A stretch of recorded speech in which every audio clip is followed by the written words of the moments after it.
Hai, selalu Semeton. Welcome back to my YouTube channel. Nah, kali ini kita masuk ke episode kedua dari program Curi Pandang, Curhatan IPA dan bagaimana cara menghadangnya. Minggu lalu kita sudah membahas ya tentang pelajaran materi IPA itu mengenai listrik statis. Nah, bagi kalian yang belum menonton, nih saya kasih linknya di atas nih. Tonton dulu itu, baru kita lanjutkan sekarang.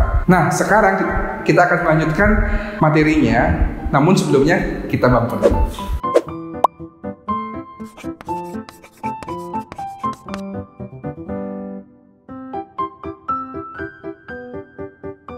Nah, jadi di episode kemarin kita sudah membahas mengenai listrik statis, di mana listrik statis itu sangat erat hubungannya dengan teori daripada atom. Jadi kalau kita ingin flashback sedikit, atom itu dibagi menjadi 3 muatan kan. Ada muatan positif, muatan negatif, dan juga ada muatan netral. Tapi jika kita melihat dari segi muatan listriknya, muatan listrik itu ada 2. Ada muatan listrik positif dan juga muatan listrik negatif.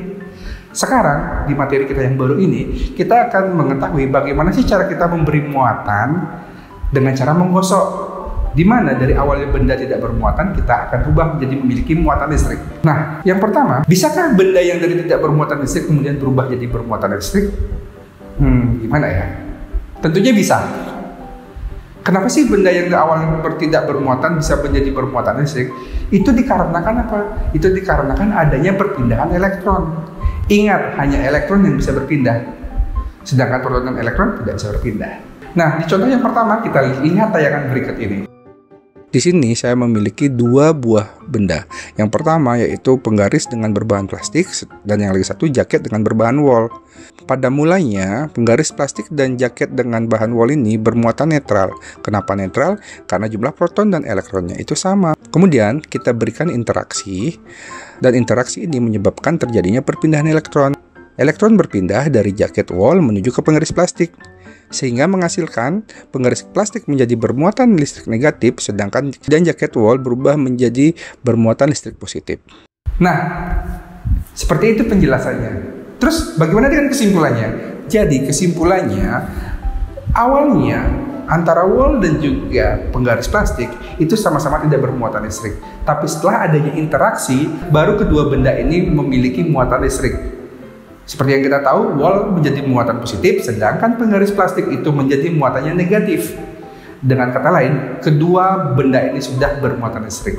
Karena apa? Ya, karena adanya perpindahan elektron. Sebelum kita masuk ke materi selanjutnya mengenai hukum Coulomb, saya memiliki 3 pertanyaan yang mari kita diskusikan di kolom komentar. Ingat, komennya di kolom komentar saja. Pertama, saya memiliki kaca, kemudian saya interaksikan dengan penggaris plastik.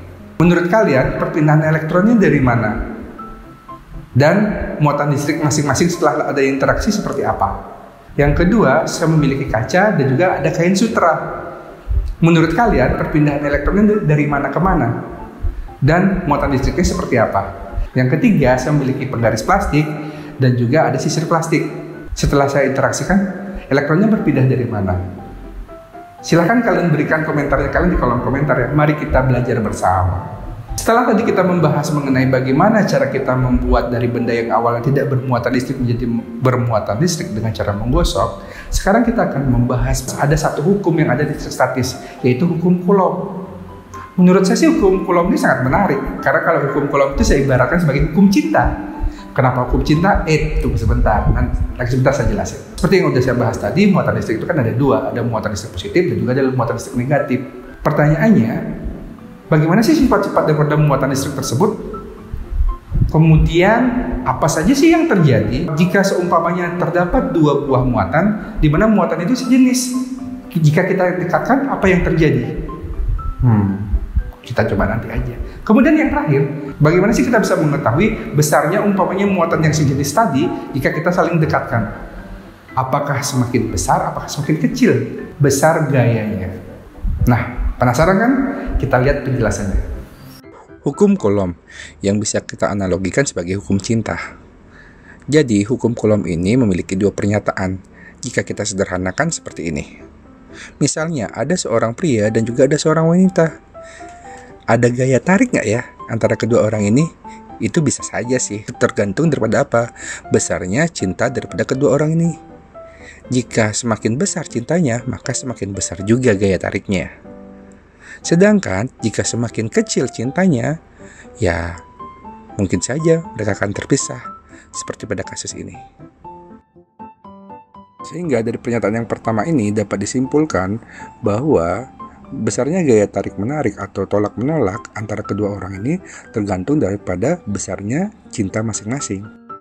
Kemudian pernyataan yang kedua itu tentang apa? Tentang LDR. Misalnya ada dua pasangan nih. Pasangan pertama yang pria berada di daerah Sumatera, sedangkan pasangan wanitanya berada jauh di ujung timur daripada provinsi Indonesia, yaitu ada di Papua. Kemudian pasangan yang kedua itu posisinya lebih berdekatan. Si pria itu berada di daerah Jawa Tengah, sedangkan yang wanita juga sama, ada di daerah Jawa Tengah. Menurut kalian, apa yang terjadi ya dari hubungan kedua pasangan ini? Apakah sama-sama baik atau sebaliknya? Awalnya pasangan ini akan baik-baik saja. Cuma setelah jaraknya karena terlalu jauh, yang dekat itu cintanya akan semakin besar. Sedangkan yang jaraknya jauh itu cintanya akan semakin kecil. Dan ujung-ujungnya akan apa? Yang jauh itu kemungkinan besar akan patah hati. Sedangkan yang berada berdekatan hubungannya akan baik-baik saja. Sehingga dapat disimpulkan apa? Dari pernyataan kedua ini, jadi besarnya gaya antara kedua pasangan ini tergantung daripada jaraknya. Jadi dari analogi sederhana tadi, bunyi hukum Coulomb itu adalah gaya listrik tarik-menarik atau tolak-menolak antara dua muatan itu sebanding dengan besar muatan listrik masing-masing dan berbanding terbalik dengan kuadrat jarak pisah antara kedua muatan listrik tersebut. Dengan kata lain, dapat digambarkan secara matematis dengan rumus sebagai berikut. F sama dengan K Q1 kali Q2 per R kuadrat, di mana F ini adalah gaya Coulomb. Q itu adalah muatan listrik. Sedangkan R itu adalah jarak antara kedua muatan listrik. Dan K ini merupakan konstanta daripada gaya Coulomb, di mana nilai daripada konstanta gaya Coulomb itu sebesar 9 kali 10 pangkat 9 Newton meter kuadrat per Coulomb kuadrat. Setelah tadi kita sudah membahas mengenai hukum Coulomb, sekarang kita lanjutkan ya mengenai teori daripada medan listrik. Apa sih itu medan listrik?